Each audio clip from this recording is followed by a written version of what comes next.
Well, that's because you ain't throwing your jab. Throw it. Jab. Now. Jab. Your other jab. Throw it. G-A-B. Tell me what it means to me. Everything right now. Just throw your jab.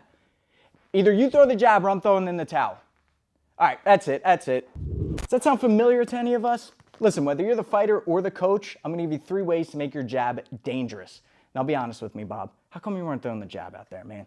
No, you can talk to me. What was it? Yeah, see? And I hear that a lot. He said that he didn't feel confident in his jab. He said he feels like every time he threw it, he was getting countered. And his opponent didn't respect his jab. So let's change that. Because everyone knows if you can take someone's jab away, you've basically won the fight. Your opponent should feel fear when you throw the jab. All right, let's do just that. So the drill that we're going to practice here, I'm going to have you throw about 100 jabs using a probe step. And what the probe step is just this little bit of a step with this lead leg. So for the sake of this drill, anchor your back foot into the ground. This foot doesn't even have to move.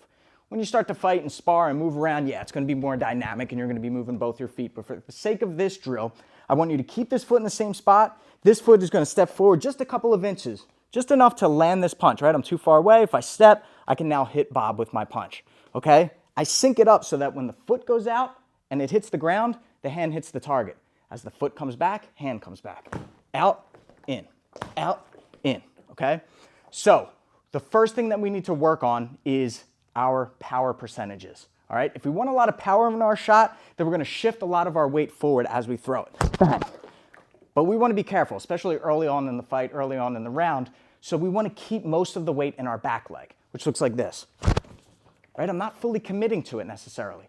This is the metaphor I like to use is like you come out for an early morning swim and you wanna see how the water feels, so you just dip your toe in, right? You don't wanna get wet yet. You just want to poke the bear. You want to see how it responds. So I keep most of my weight in the back leg, and I'm just going to do this probe step and touch and see how they react. What do they give me? Are they trying to counter? Are they parrying? Are they stepping back? Cool, I'm just cataloging that, all right? Now, as I get comfortable with this, I want to start to experiment with how much weight I put into that leg, right? Let's say I throw a punch and I'm safe, and I stay on the back leg, and I land it. I land the punch. Cool, now this next one, I'm going to put a little bit more steam on it, so maybe I'm going to go 50% into the front leg when I punch. 50% of my weight, right? Now I want to put a lot on it. I want to jump right into the pool. I want to get wet, so I'm going to put a lot of power on it, and I step a lot of my weight in. Just know that it's going to be slower, right? I get in quick, but then getting back is going to be a little bit slower. So that brings me to my next point is the retraction.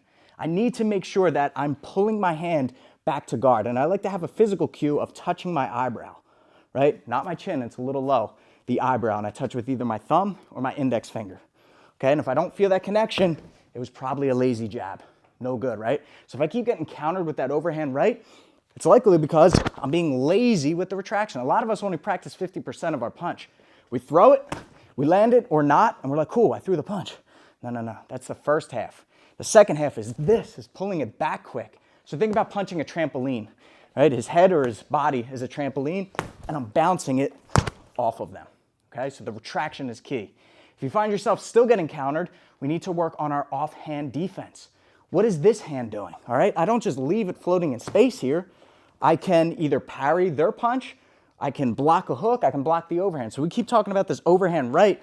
If I'm throwing it perfectly, but they still come over the shoulder and hit me, there's nothing wrong with taking my hand and placing it over here to catch that punch, all right? Maybe they're throwing a jab same time. So I parry and I put the hand in front of my face as I do it. Triple G, great example of this, used to sit dudes down with his jab.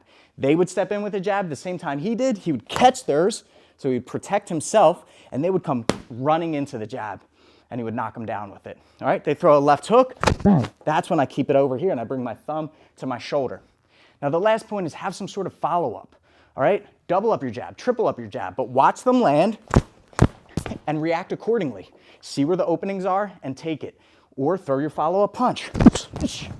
Or have some sort of exit. Now the entire drill that we did here is just with this probe step. This is the exit, it's built in. Here's my entry, here's my exit. I get close enough to hit them, and then I get far enough so that I don't get countered. Again, in a match might be a little bit more dynamic. I may need to move both of my feet to spring in and spring out or start to cut angles. But you need to have some sort of follow-up. You can't just throw a jab and hope that it saves the day. You might have to throw 3, 4, 10 jabs in a row. You might have to follow with other punches. You may have to feint in between. Okay, so make sure that you have a follow-up in mind and don't just throw and hope. So here's what the drill would look like in full. First, I'm gonna experiment with how much weight I'm putting into the front leg as I throw my jabs to the head and to the body.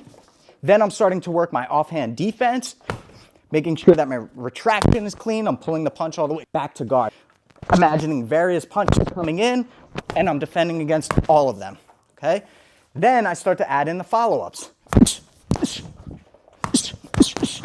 And my exits are clean. And now I'm starting to add in feints. I'm doubling and tripling up the jab.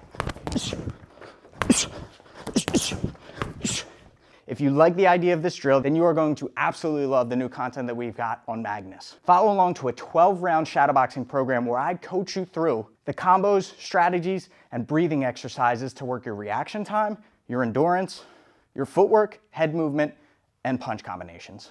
That's available right here on YouTube and for all of our members on magnus.io. All right, everybody, thanks for tuning in. And listen, get good with your jab, okay? Really damn good with your jab. And make sure you subscribe to get the fight tips before your opponent does. Until then, I'm Shane with Fight Tips for the underdogs.